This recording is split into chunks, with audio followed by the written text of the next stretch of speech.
మా ఇంట్లో నేను హెయిర్ ఆయిల్ ఎలా తయారు చేస్తానో చూపిస్తాను రండి. నేనెప్పుడు ఆయిల్ ఓన్లీ కొబ్బరి నూనె వాడతానండి. ఇక్కడ నేను ఎర్ర ఉల్లిపాయలు కొద్దిగా క్రష్ చేసుకొని, చిన్న ఉల్లిపాయలండి అవి క్రష్ చేసుకొని వేసుకున్నాను. మెంతులు 1 టేబుల్ స్పూన్, నల్ల జీలకర్ర 1 టేబుల్ స్పూన్ వేసుకున్నాను.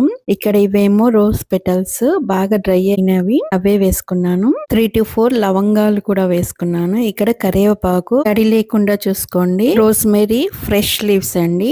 అది కూడా తడి లేకుండా చూసుకోండి. డ్రై లీవ్స్ రోజ్‌మెరీ ఇవి 2 వేసుకున్నాను. కరివేపాకు అనేది రోజ్‌మెరీ అనేది కొంచెం బాగా కడుక్కోండి. ఇక్కడ నేను ఇండిగో లీవ్స్ కూడా వేసుకుంటున్నానండి. నాకైతే ఇక్కడ డ్రై లీవ్స్ దొరికాయండి. మీకు కనుక ఫ్రెష్ గా దొరికితే ఫ్రెష్ గా వేసుకోండి. దొరికినప్పుడు వాష్ చేసుకొని మరీ వేసుకోండి. ఇంకా నేను ఇక్కడ మరిగించుకుంటున్నాను చాలా తక్కువ మంటలో. ఇంకా లాస్ట్ లో ఉసిరికాయ అండి. ఉసిరికాయ డ్రైది ఉంటే డ్రైది వేసుకోండి. మనకి అన్ని కాలాల్లో దొరికాయి కదా.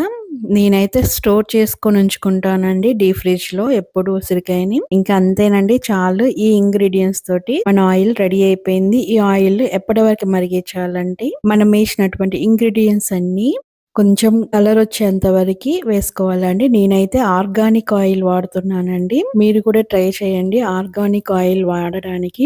ఇంకా వీలైతే ఇంట్లోనే తయారు చేసుకోండి కొబ్బరి నూనెని. ఇలా బ్రౌన్ రెడ్ కలర్ వచ్చేంత వరకు వేయించండి. ఇది ఒక రోజు మొత్తం ఇలానే ఉంచండి. తర్వాత నెక్స్ట్ డే స్ట్రెయిన్ చేసుకోండి. ఇది 1 మంత్ వరకు నిల్వ ఉంటుందండి. ఈ ఆయిల్ తోటి రోజు మనం మసాజ్ చేసుకున్నట్లయితే హెడేక్ కూడా పోతుందండి. చాలా రిలీఫ్ గా ఉంటుంది.